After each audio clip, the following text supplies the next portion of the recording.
షణ్ముఖ కుమార స్వామినే నమః, ఈశ్వర పుత్రాయ నమః, సుబ్రహ్మణ్య స్వామినే నమః, కమిషన్లు బాగా రావాలోయ నమః, గల్లా పెట్టి నిండాలోయ నమః. షణ్ముఖ. ఆ పూజలు చేయటం చాలే. మా నాన్న వాళ్ళ ఇంటి దగ్గర 5 గ్రౌండ్ స్థలం చెప్పాను కదా, అది ఎప్పుడు కొంటారు?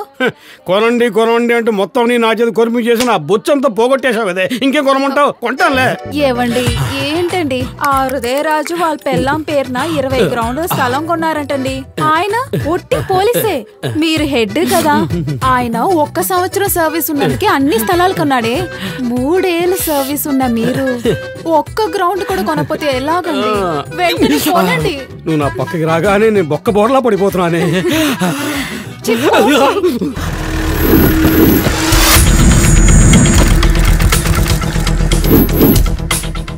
నీకు వ్యాపారం జరుగుతుందో లేదో నాకు అనవసరం. కార్పొరేషన్ స్థలంలో అంగడి పెట్టుకున్నావు కదా, అన్నట్టు గవర్నమెంట్ కు డబ్బులు ఇవ్వాలని తెలీదు. చెప్తుంటే ఇవయ్యా. అయ్యో పిల్లోడు పాల కోసం దాచిపెట్టిన డబ్బులు తీసుకెళ్ళాడే. ఏం చేయించుకుంటావో చస్తావో నాకు అనవసరం, నా మామూలు నాకు ఇచ్చేయి. ఎక్కడి నుంచి ఇస్తామంటారండి? ఉండేది ఇదే. వెళ్ళు. నీ సంగతి ఏంటి? రా రా రా సార్, పేపర్లు ఎన్ని ఉన్నాయి సార్? కరెక్ట్ గా ఉన్నాయని నాకు తెలుసు. తాళం కావాలంటే 500 ఇమ్మని చెప్పు. సార్ 400 ఉందండి. ఇవ్వయ్యా. ఏంట్రా మీ నాన్న వడ్డీలు వసూలు చేస్తున్నాడు? 100 రూపాయలు తక్కువ ఇచ్చాడు. పర్లేదు తాళం ఇచ్చేయి. సార్ ఇవ్వండి తాళాలు. రే ఏంటో నువ్వు చేస్తున్న పని? నీ రియల్ లైఫ్ మొత్తం వీడియో తీస్తున్నా. ఏంటదే? నేను చెప్పినట్టు నువ్వు చేసావంటే అమ్మ దగ్గర నువ్వు ఎంత కష్టపడుతున్నావో చూపిస్తా. అలా కాకపోతే కమిషనర్ దగ్గర చూపిస్తా. ఏ గోపాల, చూసావా ఆ రోజు నా పెడంతో చెప్పాను, కొడుకుని కనవ అంటే దొంగ నా కొడుకు అంది. మళ్ళీ బొక్కలో వేసే పని చేస్తున్నాడు. వదిలేయండి సార్, అందరు పిల్లలంటే వసూళ్లు చూసుకోండి.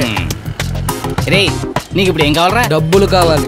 10 పైసలు ఇవ్వను, పోరా ఇక్కడి నుంచి. కన్న కొడుక్కి అబద్ధాలు చెప్పదయ్యా. ఇవాళ ఎంత కలెక్షన్ నాకు తెలుసు. నా వాటా నాకు ఇవ్వు. వాటానా? ఇదేమన్నా నీ తాత ఆస్తా? 1 గంట సేపు ఇక్కడ నిలబడి చూడు, అరికాలమంట తలకెక్కుద్ది. దొడ్డుకెళ్ళేటప్పుడు మొక్కాలే, అప్పుడు తెలుస్తుంది నొప్పి. ఎక్కడ చూస్తున్నాడు? ఏంటో చూస్తున్నావు? వాళ్ళకే మాకు పెద్ద తేడా లేదు.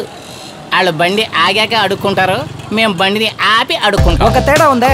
ఏంటి? వాళ్ళు యూనిఫామ్ వేసుకోకుండా అడుక్కుంటారు, నువ్వు వేసుకుని అడుక్కుంటున్నావు. తప్పు చేశాను రా నేను, కానీ తప్పు చేశాను. 20 ఏళ్ళ క్రితం ఆలోచించాలి. రేపు నా బర్త్డే 21 కమింగ్, అందుకే డబ్బులు అడుగుతున్నా. రే పుట్టినరోజు ఖర్చు పెట్టాలంటే కష్టపడి పని చేసి ఖర్చు పెట్టుకోవాలరా. ఇది మానేసి అపశుద్ధి కాశపెడతావేంట్రా? ఒక్క విషయం చెబుతున్నాను ఇనుకోరా, నేను ఈ యూనిఫామ్ వేసుకున్నంత వరకే నీకు మర్యాద. నేను ఇది ఇప్పేశానే అనుకో, ఒక్క కుక్క కూడా నీకు మర్యాద ఇవ్వదు. జాగ్రత్త, తెలుసుకో. నువ్వు బాగుపడవు నీచుడా. నీ ఒంట్లో ఉంది రక్తమా లేక మురికాలం నీళ్ళ? నీ మొహం నాకు చూపించకరా యాదవా. ఇంత దారుణంగా తిట్టుంటాడే నీ బాబు. ఎలారా? మరి ఇంకేంట్రా, తెలుగు భాషలో కూడా తప్పులుండొచ్చు, కానీ తరతరాలుగా తండ్రి భాషలో ఉండేది ఇదే కదా. కాకుంటే పేర్లలో రూపాల్లో మాత్రమే మార్పులుంటాయి అంతే. ఈ నాన్నలే ఎంతరా విశ్వాసం లేనోళ్ళు. వాళ్ళు అబ్బలు లేకుండా పుట్టారా ఏంటి? మనమే కదా ప్రమోషన్ ఇచ్చింది. మనం గనక పుట్టకపోయింటే సందులో సందడే. రేయ్, అందరి నాన్నలు కొడుకులకి ఫ్రెండ్స్ గా ఉన్నారనే అనుకో.